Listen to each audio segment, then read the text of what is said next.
Figured this be a good teaching moment just for a second because I do struggle with this at times, as do probably a lot of people do, and it's very difficult. So, we're going to be reading Ephesians chapter 4, verse 26 through 27. It says here, "Be angry and do not sin. Do not let the sun go down on your wrath, or give a place to the devil." So, as I said, we do deal with this on a daily basis. I'm not going to pretend that we don't, okay? For me to sit here and say that, hey, I'm pretty sure some of us deal with this, but let's face it, we all do. I've noticed it, I've seen it, and if people just want me to sit there and pretend it doesn't exist, well, guess what? You have another thing coming because that's impossible. There's a video I did maybe a few days ago where I talked about sometimes all you need to do is stay in the silence, okay? And a good majority of the time, silence is your best friend, especially when you're angry, okay? There's a lot of stuff you can be angry about, and it's bound to happen. But the important part to remember is you should not let it go down on your anger, okay? What we need to do as Christians is learn to let it go.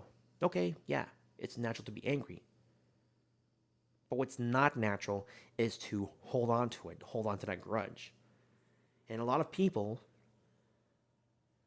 I'm not going to sit here and pretend no one didn't do this, because a lot of people, they've held on to grudges, sometimes all their lives, to the point when they die and they take that to the grave with them.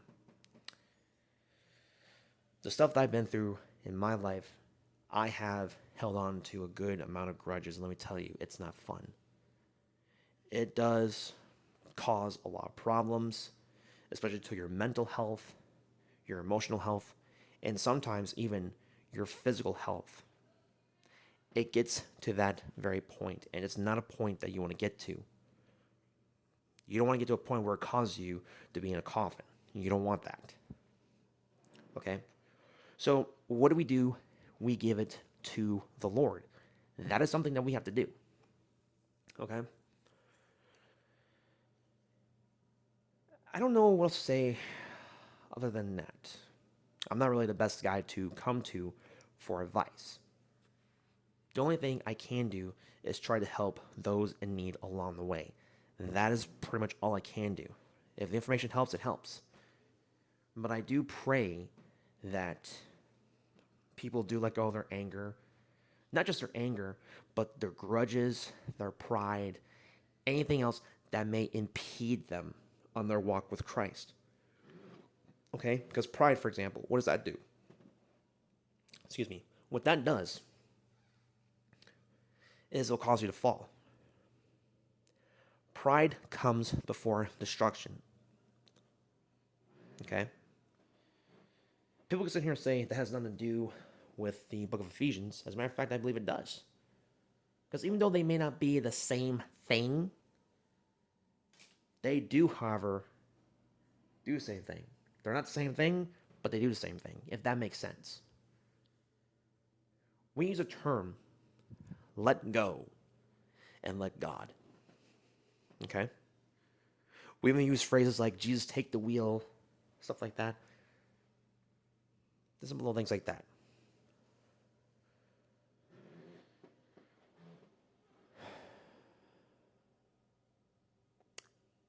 But like I'm saying, let go and let God. Having anger is a natural emotion. But again, it's not natural to hold on to it to the point where it causes you to be in a coffin. Okay? So I say today, if you have any anger, or if you have any grudge, I don't know what kind of stuff you're going through for anyone, but I can tell you it's not worth it. What you also need to do is forgive. Now, mind you this, it's not really for the benefit of them. It's for the benefit of you. Okay? But when you do forgive a person, the power of forgiveness does, and there's probably a good amount of us who have seen this before. When we do forgive someone, just from that, it'll cause a movement within the person. Sometimes it does, sometimes it doesn't.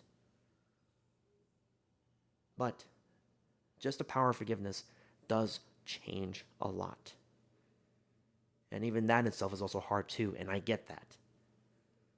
Because we've seen some people who do the most vile, evil, and demonic things.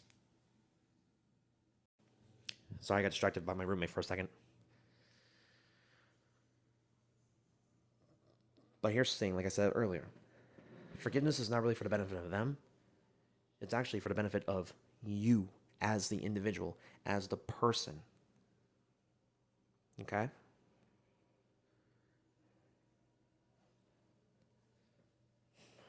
Because from experience, and I am speaking from experience, it does hurt a lot when you have all that anger, when you have all that grudge built up and unforgiveness. It is so hard to let it go. Does it take time? Absolutely. But I guarantee you, when you do let that go, it's worth it. God bless.